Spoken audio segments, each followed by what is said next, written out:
নমস্কার, আমি ডাক্তার প্রকাশ Mallick, consultant homeopath. দীর্ঘ 38 বছর ধরে হোমিওপ্যাথি চিকিৎসার সঙ্গে যুক্ত আছি। আজকে একটা বিষয় নিয়ে কথা বলবো, সেটা হচ্ছে মৃগী ও হোমিওপ্যাথি চিকিৎসা। মৃগী মানে হঠাৎ করে খিঁচুনি, এবং এই খিঁচুনিটা আবার দুটো কারণে হতে পারে। সেটা হচ্ছে যদি ব্রেনে টিউমার হতে পারে, খিঁচুনি হতে পারে, এবং অনেক সময় হিস্ট্রিয়াজনিত কারণে হতে পারে। হিস্ট্রিয়া কিন্তু ভূতে ধরা বা ঠাকুরে বা কোনো শীতলা পায়া, মা কালী পাওয়া নয়। এটা হচ্ছে তার ভালোবাসাহীনতা, সে যা চাইছে তা পাচ্ছে না। অনেক সময় তার প্রেমহীনতাও এটা হতে পারে। এবং আরেকটা ঘটনা হলো যে সে ভাবছে আমার বাড়ির লোক আমাকে ভালোবাসে না, সেই জন্যে সে জানে না এই ভাবনা থেকে তার কিন্তু সেখানে ইলেকট্রিক্যাল ওয়েভের একটা সমস্যা হয়ে সেটা কিন্তু তার ফিট হতে পারে।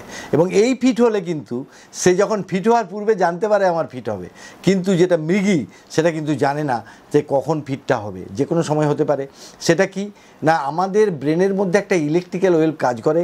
সেই ইলেকট্রিক্যাল অর্থাৎ তড়িৎ প্রবাহ যদি সেই ব্রেনের মধ্যে বেশি চলে যায়, তখন কিন্তু তার ডিসব্যালেন্স অফ দি নার্ভ হয়ে গিয়ে সেটা কিন্তু সে খিঁচুনি বা অজ্ঞান হয়ে যেতে পারে।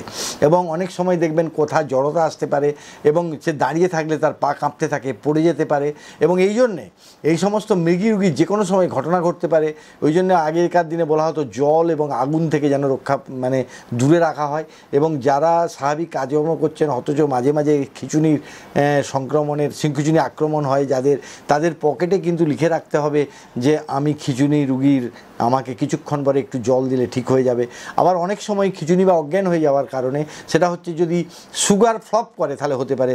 সেক্ষেত্রে যদি পকেটে বা কোথাও লিখে রাখেন যে আমি কিন্তু সুগারের রুগী, আমার সুগার ফল হয়ে যায়, আমাকে একটু চিনি বা চকলেট খাওয়ালে ভালো হবে, তখন যদি কেউ রাস্তাঘাটে কাকু পায় বা কেউ যদি দেখে ওই লেখাটা, তাহলে আপনাকে চিনি এবং আপনাকে চকলেট খাইয়ে দিলে আপনার এই দুর্বলতা বা অজ্ঞান হওয়াটা চলে যেতে পারে।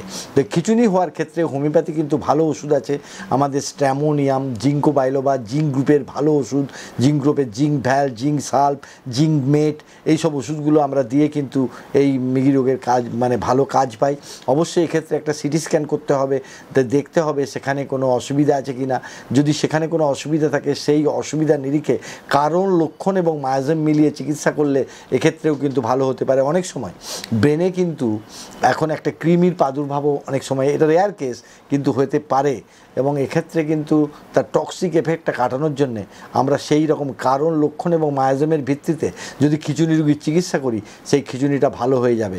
তবে অবশ্যই খিঁচুনি রুগীকে ভাববেন না কোনো দিন ভালো হবে না, এটা অবশ্যই একটা নিরাময়যোগ্য রোগ। Homeopathy is the best treatment. আমরা অসংখ্য রুগীকে ভালো করেছি, যারা এলোপ্যাথি ফর্মে এসে ফিরে এসে আমাদের কাছে চিকিৎসা করেছে। একটু ধৈর্য ধরে চিকিৎসা করতে হয়। তার কোনো মানসিক সমস্যা থাকলে সেই সমস্যাটার নিরিখে আমাদের ভাবনা চিন্তা করে ওষুধ নির্বাচন করতে হয়। তার খাদ্যের মধ্যে উগ্রতা থাকবে না, মাংস কম খেতে হবে, শাকসবজি বেশি খেতে হবে, ফল খেতে হবে, এবং সেই সঙ্গে সঙ্গে হোমিওপ্যাথি চিকিৎসা করলে এই মৃগী রুগী সহজেই আরোগ্য করা সম্ভব। তাই আপনারা যদি কেউ মৃগী রোগে আক্রান্ত হন বা আপনার পরিবার পরিজনের মধ্যে কেউ মৃগী রোগে আক্রান্ত হন, তাহলে অবশ্যই হোমিওপ্যাথি চিকিৎসার উপরে নির্ভর করতে পারেন, হোমিওপ্যাথির উপরে ভরসা রাখতে পারেন। আমরা আপনাদের পাশেই আছি। আপনারা সকলেই ভালো থাকুন। নমস্কার।